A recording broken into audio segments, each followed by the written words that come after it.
Okay, so in this problem, I'm going to show you how you can use right triangle trigonometry to solve for a triangle and find specific side lengths or angle measures with the given information that the problem gives you. So in this specific problem, they're asking us to solve for the triangle.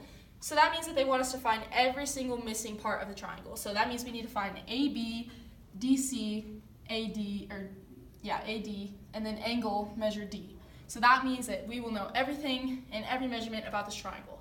So to begin with any problem using right triangle trigonometry, I recommend that you just write down your basic equations to help you so that so if you get confused during one part, you can just look really quick at your equation and then you'll be able to just plug those numbers in. So we have sine theta is opposite over hypotenuse, cosine theta is adjacent over hypotenuse, and tangent theta is opposite over adjacent. So other more complex equations exist for more complex problems, such as like secant and cosecant, but since this problem is really simple, we don't need those complex measurements. So to start out with this specific problem, I recommend that we start with angle measure D, because that's the simplest thing that you can do, because you know it's just basic algebra. So we're going to use 60 degrees because that's the measure of this whole entire angle of this triangle. So 60 plus 90, which we know from the right angle, plus x equals 180, and 180 is just the sum of all angles in any triangle. So 60 plus 90 is 150, plus x equals 180. So subtract 150, and then you're going to get x equals 30. So therefore, angle measure D is 30 degrees. So that was pretty simple, just basic algebra there. We didn't use any of these equations, but we needed to do that because they asked us to solve for the triangle, so that means we needed to know that angle. So now I think that it would be most logical to use, in any right triangle problem that you're trying to do, just use what they give you and the information that they give you to make it easier on yourself. And so they give us the most information about the small triangle because we have the 90-degree angle, the 45 degrees, and also this side length of CB. So I think in order to find AB, we should use the smaller triangle because we have the most information about that triangle. So let's plug this into tangent because we know the opposite and we're trying to find the adjacent. So tan 45, and 45 is your theta, equals opposite, which is 100 feet, over side length AB. So then we're just going to use basic algebra to solve for AB right now. So AB equals 100 divided by tan 45. And then if you plug this into your calculator, you can use your phone, but it's more complex to use it on your phone, so I would recommend using a graphing calculator. You'll get that AB equals 100 feet.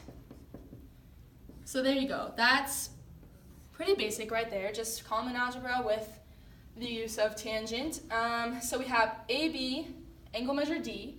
So now we need to use the information that we just have to find DB. So how we're going to do this is use this big angle of 60 degrees because it's the whole triangle, and then we're going to use the side length AB. So we're going to use tangent again because we're trying to find this whole opposite side, and we know the adjacent side length. So we're going to do tangent 60 equals opposite. So we're going to try to find the whole thing, so we have to do x plus 100 over adjacent, which is 100 feet. So then multiply both sides by 100. Again, basic algebra, just trying to get the variable by itself. So 100 times tangent 60 is 173. Again, if you just plug that into your graphing calculator, which equals x plus 100. So then subtract 100, and then you get x is equal to 73.21. So therefore, this side length, DC, is equal to 73.21 feet. So there we go with that. So we're almost done. So now the only thing that we have left to find is the hypotenuse. So for this, we're going to use just like our basic measurements of the whole triangle. So I recommend using the numbers that they give you because there's less room for error when you're using the numbers that you know are right.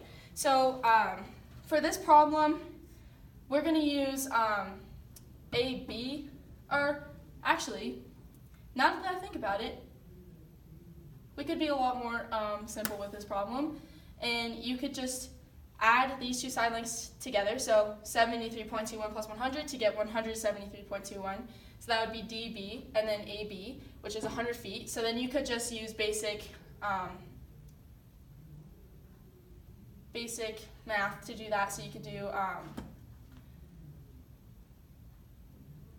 actually, no, I can crop this out, because okay, so yeah, I would use side length AB because that was used, we got that measurement from the measurements that they gave us, so I feel like there's less room for error there. So how we're going to do this is we're going to do cosine, because we know this angle right here, and we know this adjacent measurement, but we're trying to find the hypotenuse.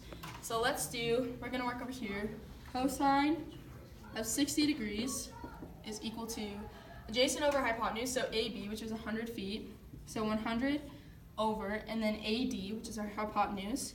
So then again, simple algebra, so AD equals 100 divided by cosine 60 degrees.